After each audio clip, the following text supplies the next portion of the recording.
Hello tout, hello tout le monde. Alors aujourd'hui, je vais parler d'une légende, mais j'avoue que je voulais la sortir la semaine dernière, mais bon, voilà, c'est comme ça, hein. Je voulais la sortir la semaine dernière, la semaine prochaine. Donc, cette légende, c'est Candyman.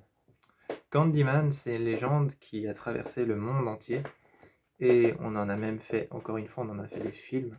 Je vais aller chercher après, pour vous montrer un peu les films qui ont été faits sur Candyman. Candyman, c'est une légende horrible, elle est atroce, elle est sanglante, elle est putride, juste, c'est une légende. C'est une légende, vous inquiétez pas, mais elle fait vraiment, vraiment peur. Candyman, apparemment, serait un assassin, un tueur en série surnaturel. Ce serait apparemment un tueur en série surnaturel qui vivrait dans les miroirs et dans les espaces dans lesquels on peut refléter quelque chose.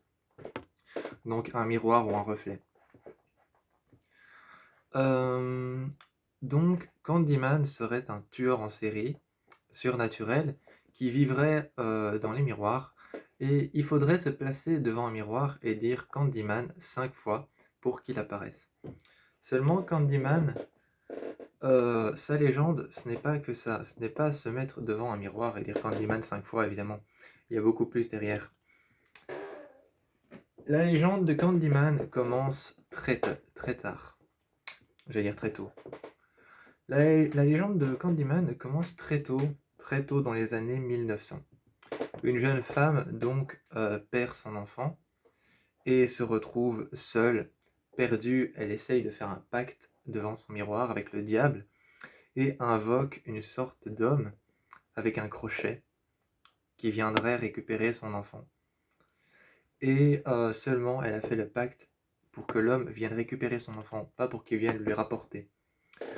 Alors la légende de Candyman commence quand des enfants commencent à disparaître de plus en plus. Quand les enfants commencent à disparaître, la légende de Candyman commence.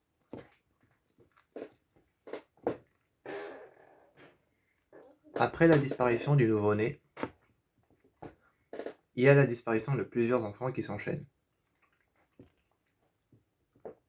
Donc le jour où on apprend que plusieurs enfants ont disparu, dans une cité dans laquelle habitait cette femme en fait, dans une cité dans laquelle habitait cette femme, j'avoue je me base sur les films pour raconter la légende, mais dans cette cité, une cité normale comme toutes les autres, avec deux grands buildings, il y avait une femme qui vivait et qui a invoqué Candyman pour qu'il puisse récupérer l'enfant qu'elle a perdu. Seulement Candyman avait décidé autrement de récupérer son enfant, donc de lui enlever. À partir de là, Candyman a été accusé à tort d'enlèvement d'enfants, mais c'est ce qu'il avait fait à la base. Mais ce n'était qu'un homme comme tous les autres, il y a très très longtemps. Donc avant 1900, ce n'était qu'un homme comme tous les autres. Avant qu'il devienne cette bête surnaturelle, c'était un homme comme tous les autres qui... je l'ai répété beaucoup de fois. Non, donc très tôt avant 1900, c'était un peintre en fait. Donc il peignait les grandes femmes, les grands hommes, comme des rois, des reines ou alors des grands vainqueurs de la guerre. C'était un peintre et Candyman était le peintre du roi et de la reine de là où se trouvait Candyman. On ne sait pas dans quel pays il se trouvait avant tout ça. On ne sait pas dans quel pays il se trouvait avant tout ça, mais il peignait le roi et la reine, c'était son travail. C'était son travail de peindre le roi et la reine, et un jour, le roi a découvert Candyman, donc a découvert l'homme avec sa fille dans son lit, ayant jeté son dévolu sur elle. Donc il a découvert que sa fille était amoureuse de Candyman, de l'homme en question, et que l'homme en question avait jeté son dévolu sur la fille, et qu'ils étaient amoureux ensemble. Donc le roi, auquel ça n'a pas plu du tout, décida alors de donner l'ordre aux villageois. Il donne donc l'ordre aux villageois, aux personnes qui habitent le village, de venger sa fille et de tuer Candyman, de l'assassiner, de le mettre par terre. Donc les villageois, il leur dit villageois, écoutez-moi, mais faites preuve d'audace, faites preuve d'inventivité pour sa sentence. Donc, ils regardent tous ces villageois et ils disent: «Mes villageois, s'il vous plaît, faites preuve d'inventivité et d'audace pour sa vengeance. Je veux qu'elle soit douloureuse et atrocement, qu'elle fasse atrocement mal». Les villageois ont donc décidé de mettre Candyman par terre, d'ouvrir son ventre, d'aller chercher un essaim d'abeilles, donc pas de guêpes, hein, d'abeilles. Ils ont donc décidé d'ouvrir son ventre, d'aller chercher un essaim d'abeilles, de mettre l'essaim d'abeilles sur sa cage thoracique, et ils ont décidé de brûler cet essaim d'abeilles pour que les abeilles rentrent dans son corps. C'est dégueulasse. Et ils ont décidé de lui couper la main. Et dans son moignon, ils ont décidé d'aller y mettre un crochet.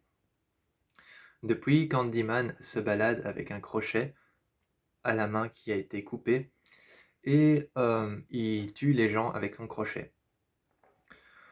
Plusieurs fois, il avait été accusé à tort d'avoir tué des enfants, les enfants qui étaient là avec lui.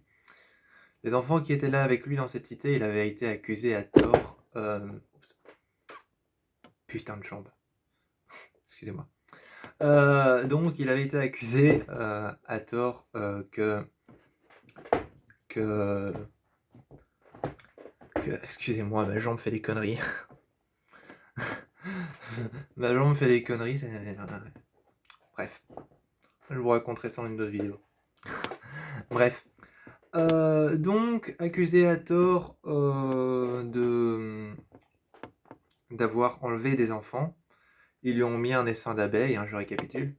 Ils lui ont mis un essaim d'abeilles dans le ventre. Dans le ventre, ils lui ont mis un essaim d'abeilles et les abeilles ont commencé à rentrer à l'intérieur de son ventre pour échapper aux flammes. Ils l'ont ensuite brûlé, ils l'ont entièrement brûlé, ils ont brûlé son corps et Candyman, Candyman jurera de revenir et de tuer tous ceux qui s'en prennent à lui et qui l'appellent 5 fois. Désolé pour ma jambe qui tremble, en fait je suis atteint d'une maladie. Voilà, bref. Je vous laisse le mystère.